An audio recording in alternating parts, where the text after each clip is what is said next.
Hello, my name is Brandon, and welcome to Retro Reactions, a place where I experience amazing music from the 70s, 80s, and 90s for the very first time. And today we have another new artist alert for the channel. Yes, we're headed all the way back to 1983 and 1979 to listen to God Must Be a Boogeyman by Canadian musician Joni Mitchell. And this duo comes courtesy of my amazing supporter here and over on Patreon, Mr. Wondrous. So thank you so much for these suggestions, Mr. Wondrous. I only know two of her songs, I'm pretty certain.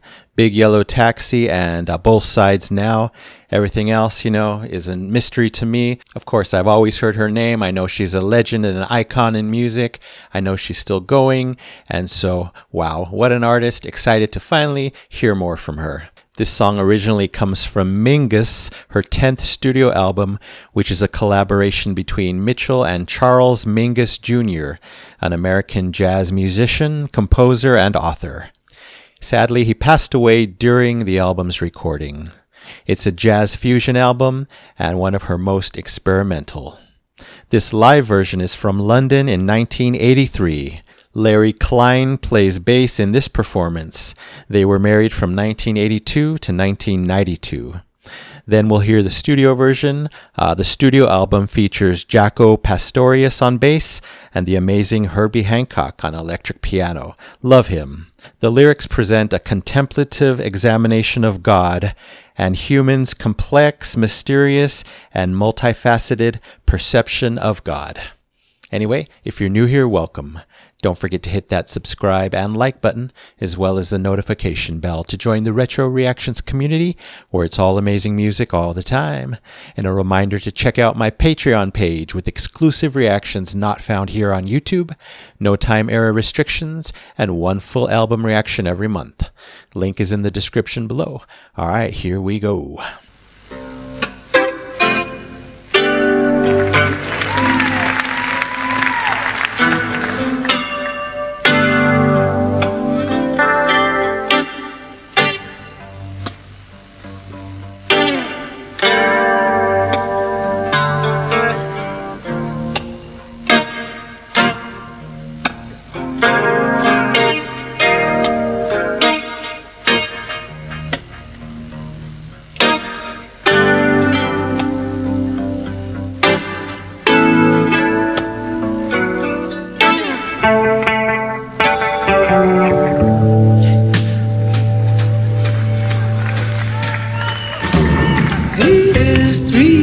Once in the middle unmoved, waiting to show what he sees to the other two, to the one attacking, so afraid, and the one that keeps trying to love and trust and getting himself betrayed. In the plan, the cockeyed plan, God must be a boogeyman.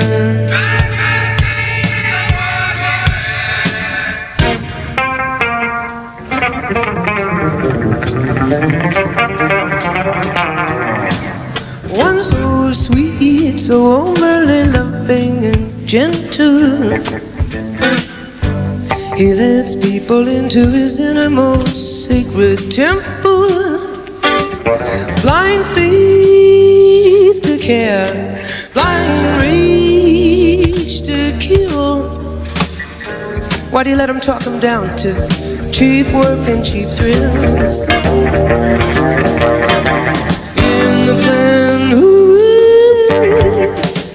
the insulting plan, God must be a boogeyman.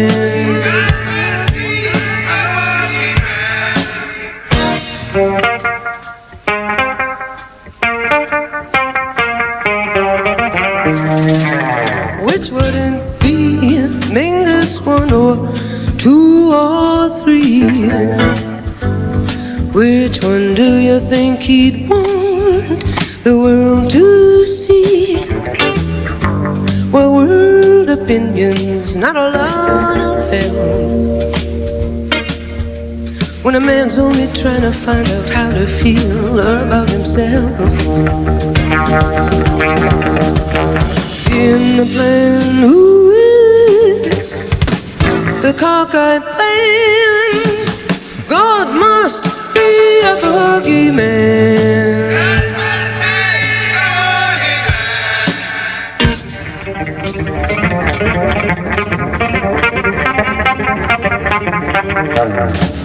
He is three, oh, oh, oh, oh, oh.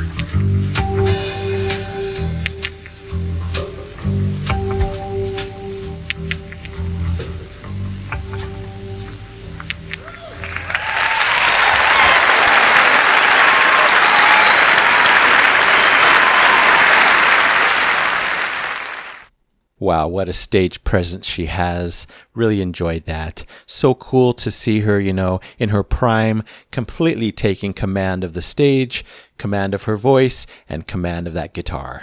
Again, my experience with Joni is very limited. It's like in the back of my head, I knew she played guitar, but not fully, you know what I mean? So this kind of confirmed it, and it was nice to see it. Her voice, incredible. I wrote down at first that I loved her higher register going on. Lovely. But then she goes low, just as lovely. Wow. I admit I really don't know much of her voice. I learned a lot in these 4 minutes. Several shades going on, shining here, and I have a feeling there's many more shades to her voice. I can just bet that she's a versatile singer. In this one, her voice was calming, playful, strong, and whimsical all at once. Very enjoyable. Memorable chorus, of course. I like that response. I guess it was backup singers. It almost sounded like the crowd, but I'm sure there was some backup singers repeating her on God Must Be a Boogeyman. Also very enjoyable. Of course, I don't have a huge knowledge of jazz. Didn't really listen to it growing up, but I really respect it and I always find it captivating. I love the random nature of jazz, and it's on full display here, You don't know where you're going to go in each bar, in each measure. Really nice. Really love the vibe in this song. Again, very steady, very calming. I'm going to call it a spiritual jazz journey. Really nice. Lots of great stuff happening at the end. When the bass started doing this fast melody, I've never quite seen it played like that. That was really cool, very remarkable. And then, of course, the very end, I love that slow, soft, treading vibe, like the song is softly and slowly creeping away into oblivion. Just love how it ended that way. A great performance, a really nice song. All right, let's check out the studio version, see if I can catch any differences.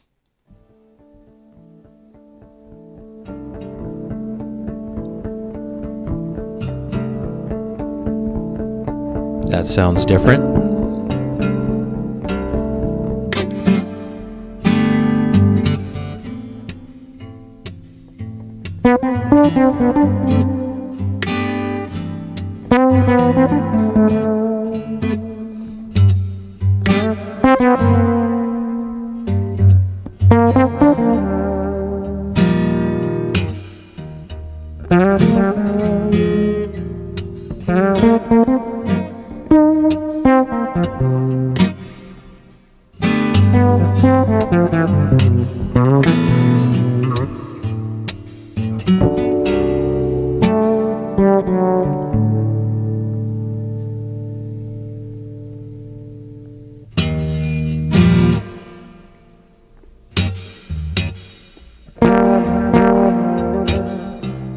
He is three, one's in the middle unmoved,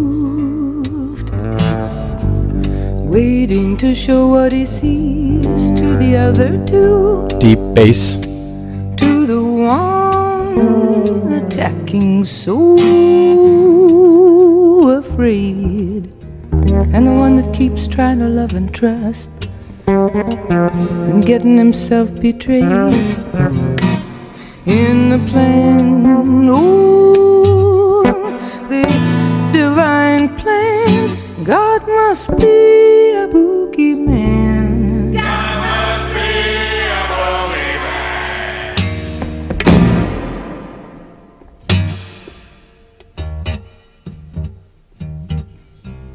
One so sweet, so overly loving and gentle, he lets people into his innermost sacred temple. Blind faith to care, blind rage to kill. Why'd he let him talk him down to cheap work and cheap thrills? In the plan, ooh, the insulting plan. God must be a boogeyman. God must be a boogeyman.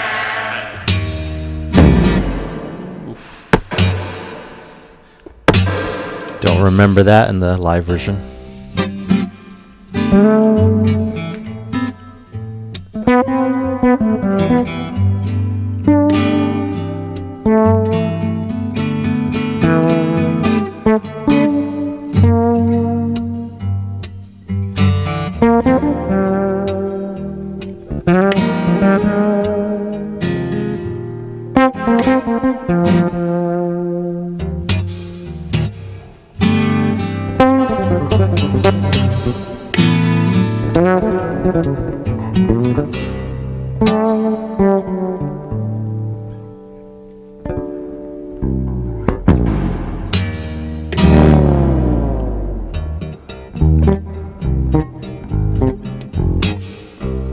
Which would it be, Mingus 1 or 2 or 3?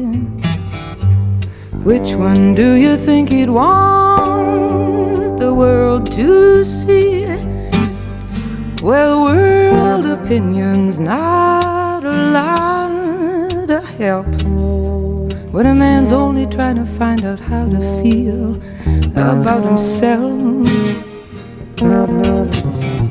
In the plan, ooh, the cockeyed plan. God must be a boogeyman.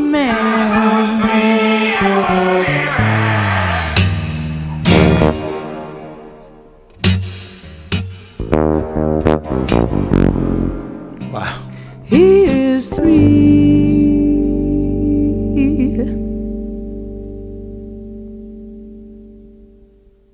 Okay, excellent. Obviously, everything's much clearer since it's a studio mix and not the 1983 live recording capabilities that we got in the first one. Wow, really enjoyed it as well. Seemed pretty similar, but I did notice some differences, which we'll talk about. Of course, plenty of bold forefront acoustic guitar. I'm assuming that's Joni as well. Wow, very striking. Her voice, though, even more dreamy in this one. Wow, I love her vocal cadence. She did some cool things. Her voice literally had my body moving with what she was doing with it. I really enjoyed the big conversation between the bass guitar and the acoustic guitar in this version. Very apparent. Wow, so amazing. Speaking of bass, the bass was incredible in this version as well. It was proclaiming itself boldly up in the high register, in some unusual melodies, and then in some fat, low tones. Wow, so much happening here. That's jazz for you. I think I even heard some bent notes in the bass. Wow. But the most striking thing of all was those big, explosive bass notes. I don't think I've ever heard anything quite like that. Almost like, boom, just getting punched in the face in a good way. Big surprise. And I can instantly see what a legend Jaco Pastorius is, just based on this one song alone and everything he did here in 4 minutes. Yeah, those explosive bass notes almost sounded like a tuba. They were so different, and I love when an instrument is presented so differently that it stays in my memory and it really stands out. I didn't hear that really rapid bass part. in the studio version here that we got over in the live version. So kudos to Larry once again for adding that and transforming it in the live setting, making it the same but different and interesting. Loved both versions. Yeah, so we're talking jazz here. Honestly, I've never been the hugest fan. Not that I dislike it, I've just never really followed it. But, I enjoyed both of these songs. I think I articulated pretty well what I loved about them. They were very pleasing and touching to my soul. They got some of my emotions. And again, the bass, the acoustic guitar, her amazing voice, just beautiful. I'm going to give both of these 5 super shiny golden records an A+ for God Must Be a Boogeyman, studio version and live version, 1983 and 1979. And again, thank you to these beautiful, wonderful musicians on full display on both of these songs. Joni Mitchell, Larry Klein, Charles Mingus Jr., Jaco Pastorius, and anyone else involved in their wonderful creation. All right, that's it for now. Thank you so much for watching. I really appreciate it. Anyway, don't forget to subscribe, like, and comment down below if you wish to chat about these too. I would love to know what you think.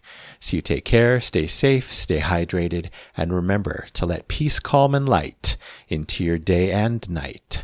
And I'll see you next time in the past.